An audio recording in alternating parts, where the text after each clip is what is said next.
సాధారణంగా సుబ్రహ్మణ్యేశ్వర స్వామి వారి యొక్క చిత్తరువుని ఎవరైనా ఇలా చూశారనుకోండి, ఆయన మూర్తిని ముద్దులు మూట కట్టేస్తున్నాడండి అంటారు.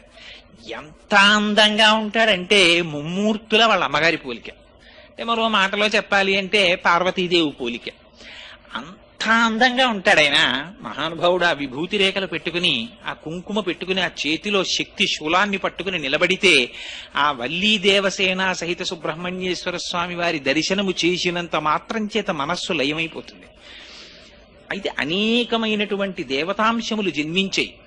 కానీ వీటికి లేనటువంటి చిత్రం అంతా సుబ్రహ్మణ్యేశ్వర స్వామి వారి అవతారం దగ్గర వచ్చింది.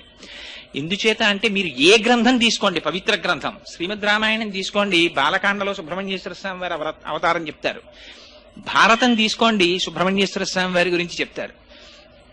వామన పురాణం తీసుకోండి, సుబ్రహ్మణ్యేశ్వర స్వామి వారి గురించి చెప్తారు. స్కాంద పురాణం